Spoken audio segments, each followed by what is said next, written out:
নবান্ন থেকে এইবার বর্তমানকে শোকজ নোটিশ। তাহলে এবার কি সরকার সংবাদ মাধ্যমের উপর চড়াও হতে চলেছে? মানে সরকার পরিবর্তন হতেই কি বর্তমানের উপরে এই অ্যাটাক? আমি এরকম কিছু বলবো না, কারণ লাস্ট 10 বছরে বর্তমান সংবাদ মাধ্যমের যা বিল্ডিং একের পর এক ছকা হচ্ছিল তা চোখে লাগার মতো ছিল। ফ্রিডম অফ স্পিচ সবার রয়েছে, কিন্তু এতটা নেই যে সরকারের কাছে মাথা বিক্রি করে দিতে হবে। আগেকার সরকার যখন ছিল তখন বিভিন্ন জালিয়াতি যেগুলি বর্তমানের বিল্ডিং এর মাধ্যমে বর্তমান সংবাদ মাধ্যম করেছে তাদেরকে কিছু বলেনি, তাই বর্তমান প্রাক্তন সরকারের বিরুদ্ধে কিছু বলতে পারতো না। কিন্তু বিল্ডিং বেড়ে যেত, বর্ধমান বলুন, সল্ট লেক বলুন, নিউ টাউন বলুন, বিল্ডিং চোখে পড়ার মতো, মানুষের চোখে পড়ছে বর্তমানের বিল্ডিংগুলি।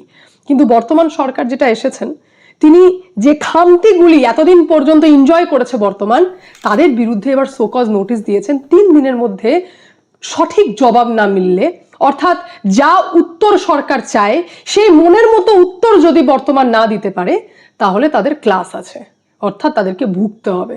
যা যা কাণ্ড করেছে সবটারই হিসাব হবে। তো এটা তো ভুল তো কিছু না, এটা তো হওয়ারই ছিল। আমি এটা বলবো না যে কোনো জার্নালিস্ট বা কোনো সংবাদ মাধ্যম সরকারের কাছে এতটা বিক্রি হয়ে যাক, সরকারের কাছে এতটা বিক্রি হয়ে যাক যে সে আর কিছু বলতে পারবে না। মানে আমি আপনাদেরকে এটা বলছি যে এবিপি আনন্দের মতো সংবাদ মাধ্যম হতে পারে যে কিছু বুঝতে পারতো না, কিন্তু তাও নিউট্রাল থাকার চেষ্টা করেছে।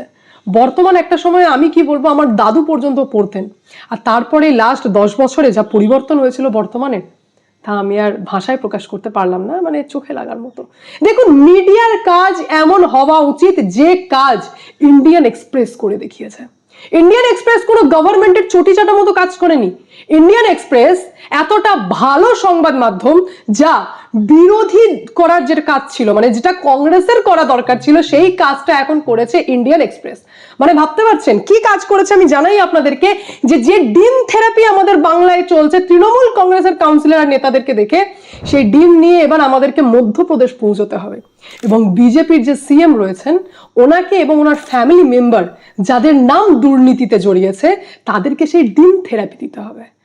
বিষয়টা যেটা বলছিলাম যে ভয়ঙ্কর তথ্য ফাঁস হয়েছে, আর ইন্ডিয়ান এক্সপ্রেসের দিক থেকে ফাঁস হয়েছে। তো আমি লাইনটা একবার পড়ি আপনাদের সামনে। Madhya Pradesh chief minister Mohan যাদব's family bought 168 acres where his government built roads। মানে ভাবুন না, কত মজার না ব্যাপার, যখন আপনারা জানতে পারবেন যে কোনো সরকার অমুক জায়গার উপর দিয়ে রেলের ট্র্যাক যাবে। আপনারা এই জায়গাটা আগেই জেনে গেছেন, আপনারা এই জায়গাটা আগেই কিনে নিয়েছেন, তারপর সরকার অ্যানাউন্সমেন্ট করবে রেলের ট্র্যাক হবে, আপনারই জমি অকুপাইড করা হবে, যেটা কি কিছুদিন আগেই আপনি কিনেছিলেন একটা ছোট্ট ইনভেস্টমেন্টের মতো। এই সেম অ্যালিগেশনস লেগেছে মধ্যপ্রদেশের সিএম মোহন যাদবের ওপর এবং তাদের ফ্যামিলির ওপর, যাদের রিয়েল এস্টেটের ব্যবসা ছিল। জমি কেনা বেচার ব্যবসা আগে থেকেই ছিল, কিন্তু স্পিড আপটা হয়েছিল যবে থেকে মোহন যাদব সিএম হয়েছেন তবে থেকে। আমি যাব শিবরাজ সিং চৌহানকে সরিয়ে মধ্যপ্রদেশে মোহন যাদবকে সিএম করার প্ল্যানিংটা অমিত শাহেরই ছিল, আমি সে বিষয়ে যাব, কিন্তু তার আগে দুর্নীতিটা আপনাদের সামনে বলি। বিষয়টা হচ্ছে যে 137টা প্লট কেনা হয়েছে, যার টোটাল এরিয়া হচ্ছে 168 একর, আর এটা কেনা হচ্ছে উজ্জয়নে। 2028-এ মহাকুম্ভ যেটা হবে সেটা ওখানেই হবে, আর ওখানে সরকারের একটু নজর রয়েছে ডেভেলপমেন্টের দিকে। সেটা রাস্তার দিক থেকে বলতে পারেন, সেটা ইনফ্রাস্ট্রাকচারাল ডেভেলপমেন্ট বলতে পারেন, সেদিকে সরকারের নজর রয়েছে। তো সেখানেই হঠাৎ করে মোহন যাদবের ফ্যামিলির লোকজন 45 কোটি টাকা ইনভেস্ট করেছে, এবং তারপরেই ইনভেস্টমেন্টের পর, জমি কেনার পর, সরকারও একের পর এক ডেভেলপমেন্টের প্রজেক্ট অ্যানাউন্স করেছে। কত মজার ব্যাপার। নাম কার কার জড়িয়েছে আমি একটু রিলেটিভদের ব্যাপারে আপনাদের সামনে তুলে ধরি। ওনার স্ত্রী सीमा यादव, ছেলে বৈভব यादव, ডটার ইন ল বৌমা শালিনী यादव, ভাই নারায়ণ यादव আর নন্দলাল यादव, সিস্টার কলাবতী यादव, নেফিউ অভয় यादव, কাজন গোবিন্দ यादव আর নীলেশ यादव। কি করেছে তো সেটাও আমি আপনাদেরকে জানাই যে 168 একর যে জমি ছিল, তার মধ্যে 111 একর ল্যান্ড এমন বেরিয়েছে যে ল্যান্ডের ওপর highway project, road expansion corridor, urban growth Jones, area receiving infrastructure ইনভেস্টমেন্টের মতো প্রকল্পগুলি অ্যানাউন্স হয়েছে। আর কি মজার ব্যাপার যে সরকারের এই অ্যানাউন্সমেন্টের আগেই ফ্যামিলি মেম্বাররা কিন্তু জায়গাও কিনে নিয়েছিলেন, অর্থাৎ যে যে গ্রামের ওপর দিয়ে, যে যে জায়গার ওপর দিয়ে, যে যে এগ্রিকালচার ল্যান্ডের ওপর দিয়ে এই হাইওয়ে প্রজেক্ট হবে, এই রোড এক্সপেনশন করিডোরসগুলি হবে, তার আগে থেকে জায়গাগুলো কিন্তু ওনার ফ্যামিলির লোক কিনে নিয়েছেন। মোহন যাদবেরই ফ্যামিলির লোক কিনেছেন, মধ্যপ্রদেশের সিএম এর ফ্যামিলির লোকই কিনেছেন। কবে কিনেছেন? 2023-এর পর, 2 বছরে। বাহ, ভালো কথা।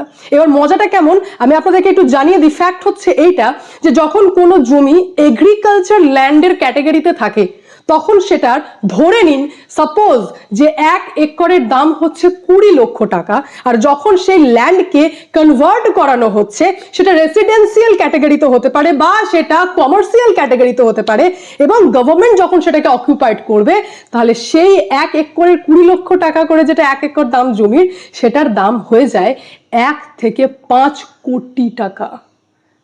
ভাবুন, নিজের লোক মুখ্যমন্ত্রী, প্রজেক্ট অ্যানাউন্সমেন্টের আগেই জেনে যাচ্ছি, খরচা একটু করে দিলাম, আর তারপর কোটি কোটি টাকা লাভ।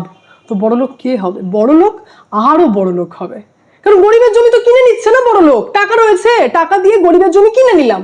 গরিব জানতে পারছে না যে তার উপর দিয়ে বড় রাস্তা হবে, হাইওয়ে হবে, কিন্তু সেই বড়লোক জেনে যাচ্ছেন কারণ তার রিলেটিভ মুখ্যমন্ত্রী। তো এতটা বড় তথ্যই ফাঁস করেছেন Indian express, the Indian express, যেখানে টাইমিংটাও ম্যাটার করছে। টাইমিংটা হচ্ছে যে ভাই 2023-এর পর, সিএম হওয়ার পর এই রিয়েল এস্টেটের ব্যবসা যে সমস্ত ফ্যামিলির লোকজন করে থাকেন, সিএম এর ফ্যামিলির লোকজন, রিলেটিভসরা, ওনাদের এই ব্যবসার স্পিড আপ হয়েছে। আর তারপরে এগ্রিকালচার ল্যান্ডগুলিকে রেসিডেন্সিয়াল ল্যান্ড আর কমার্শিয়াল ল্যান্ডে কনভার্ট করা হচ্ছে। আর তো তার বাকি তো আমি আপনাদেরকে বললাম। আর আরেকজনের কথা আমি পার্টিকুলারলি বলি, যার নাম আলাদা করে নেওয়া হচ্ছে, সেটা হচ্ছে গোবিন্দ যাদব, যিনি 41 একর ল্যান্ড, ওই যে 168 বলেছিলাম তার মধ্যে 111 তো প্রজেক্ট আমি বলে দিলাম, এখানে এবার 41 একর ল্যান্ড, যেটা গঙ্গেদি এরিয়া, এটাও সেই উজ্জয়িনীরই একটি এরিয়া, যেখানে 41 একর ল্যান্ড মুখ্যমন্ত্রীর কাজন গোবিন্দ যাদব কিনেছিল মাল্টিপল ট্রানজাকশনের মাধ্যমে, এবং তারপর সেটাকে প্রাইভেট বিল্ডারকে বিক্রি করে দেওয়া হয় ডেভেলপমেন্ট পারপাসে। দারুণ। এটা অমিত শাহের প্ল্যানিং ছিল। তাহলে এক সংবাদ মাধ্যমের ভূমিকা, যিনি বিরোধী দলের মতো রোল প্লে করলেন, এটা কংগ্রেসের ফাঁস করার কথা ছিল। এখন কংগ্রেস কোয়েশ্চেন তুলছে, কিন্তু মিডিয়ার রোল এতটাই ইম্পর্টেন্ট, যারা গ্রাউন্ড ইনভেস্টিগেশন করে ফাঁস করে দিল দুর্নীতি। আর এক বর্তমান যে নিজের বিল্ডিং ঠুকতে ব্যস্ত, হ্যাঁ না? আচ্ছা, এবার বলি, শিবরাজ সিং চৌহানকে চেঞ্জ করার প্ল্যানিং অমিত শাহেরই ছিল। আমি বলবো না, কারণ একটা অভিযোগ উঠেছে, তার মানে সেটা প্রুভড নয়, এটা সাবজেক্ট টু ইনভেস্টিগেশন। কিন্তু সেম ভাবে সামনে কিন্তু ইউপি ইলেকশন আসছে, আর ইউপি ইলেকশন 2024-এ কত বড় ধাক্কা সেন্ট্রাল গভর্নমেন্টকে দিয়েছে সেটা আমরা প্রত্যেকেই জানি। যোগী আর অমিত শাহের মধ্যে ক্ল্যাশ বুঝতে আর কারোর বাকি নেই। কেন ক্ল্যাশ হচ্ছে? কারণ কোথাও না কোথাও এটা ম্যাটার করছে যে যোগী মোদির জড়ি হিট করে যাচ্ছিল, সেখানে শাহ আর মোদির জড়ি একটু ডাউন হচ্ছিল। মানে অমিত শাহের পপুলারিটির থেকে যোগীর পপুলারিটি অনেক বেশি ছিল। 2017 সালে যখন কেশব প্রসাদ মৌর্যেরই হওয়ার কথা ছিল সিএম, আর সেটা অমিত শাহেরই চয়েস ছিল, কিন্তু কোনো কারণে বলুন বা আরএসএস ফ্যাক্টর বলুন, মোহন ভাগবত ফ্যাক্টর বলুন, যে কারণে যোগীর পপুলারিটির কাছে এই কেশব প্রসাদ মৌর্যের পপুলারিটি কোনো ম্যাটারই করেনি, আর যার জন্য 2017 সালে সিএম যোগী আদিত্যনাথ হয়েছিলেন, এবং তিনি নিজের যোগ্যতাতেই হয়েছিলেন নিজের যোগ্যতাতে। কিন্তু ক্লাস এত বড় ছিল যে 4.5 বছর পর্যন্ত ওই রাজ্যে স্থায়ী ডিজিপি নিয়োগ হতে দেওয়া হয়নি দিল্লি থেকে। কেন হতে দেওয়া হয়নি? কারণ যোগী আদিত্যনাথ, যিনি নিজে বলতেন যে আমার রাজ্য, আমি আমার মতো করে পুরো রাজ্যটি চালাবো, দিল্লির ইনফ্লুয়েন্স থাকবে কিন্তু সবটাই দিল্লির থাকবে না, তো সেই কথা অমিত শাহ খুব একটা ভালোভাবে নিতে পারেননি। এবং তারপরে বিভিন্ন সুরসুরি এবং হাওয়া দেওয়ার মাধ্যমে 2024 সালের যখন টিকিট দেওয়া হয় ইউপি ইলেকশনের, তখন অমিত শাহ নিজের পছন্দ মতো ক্যান্ডিডেটকে টিকিট দেয়, যার জন্য ইউপিতে যে 2024-এ ধাক্কা লেগেছিল তার দায় এখন অনেকটাই বলতে পারেন যে যোগী আদিত্যনাথ অমিত শাহকে করে থাকেন। আর কেমন ধাক্কা সেটাও আমি আপনাদেরকে জানিয়ে দিই। অত্যন্ত লজ্জাজনক ব্যাপার যে ইউপি এমপি সিটে যখন 61, মানে 80টা টোটাল সিট রয়েছে, 61-60 এরকম রেজাল্ট দিয়েছে, সেই ইউপি 2024-এ 33-এ নেমেছিল এমপি সিট। সব থেকে বড় কথা হচ্ছে সমাজবাদী পার্টি সাপা, সে দিয়েছিল 37টা। অর্থাৎ বিজেপির থেকে সমাজবাদী পার্টির এমপি বেশি হয়ে গেছিল। মানে এটা যে কত বড় ধাক্কা ছিল সেটা আমরা খুব ভালোই বুঝতে পারছি, এবং সেটা দিল্লি ইলেকশনে কত বড় ইম্প্যাক্ট ফেলেছে সেটাও বোঝানো হয়েছে, যার জন্য যোগী আদিত্যনাথের পুরো দোষ অমিত শাহের উপর চাপিয়েছিলেন, যে জোর করে আমার গভর্নমেন্টের মধ্যে ইনভলভমেন্ট হওয়া, 100% ইনভলভ হওয়া। এমনকি যোগী আদিত্যনাথকে সরানোর কম চেষ্টা করা হয়নি। যেমন শিবপ্রসাদ মধ্যপ্রদেশে যেমন শিবরাজ সিং চৌহানকে সরানো হলো, সেরকমই যোগী আদিত্যনাথকে সরানোর চেষ্টা করা হয়েছে, কিন্তু পারেনি। আর এইবার সামনে যে ইলেকশন রয়েছে, সেই সামনের ইলেকশনেও আরএসএস এর সাথে মোহন ভাগবতের বৈঠকের মাধ্যমে এটা ডিসাইড করা হয়েছে যে আমাদের মুখ যোগী হবে। স্থায়ী ডিজিপিও নিয়োগ করা হয়েছে 4.5 বছর পর। তাহলে যোগী ডটকে ছিল এবং তার পপুলারিটি কমাতে পারা যায়নি। এবং আগামী ইলেকশনে কি হবে সেটা আমরা রেজাল্ট আউটের পর জানতে পারবো, কারণ ইউপি ইলেকশন যথেষ্ট ম্যাটার করে। আর যোগী আদিত্যনাথের তো কনফিডেন্স এই লেভেলে যে উনি বলে দিয়েছেন যে 2024-এ যা হয়েছে হয়েছে, বিধানসভা আমি জিতবো, আর হিউজ ভোটে জিতবো।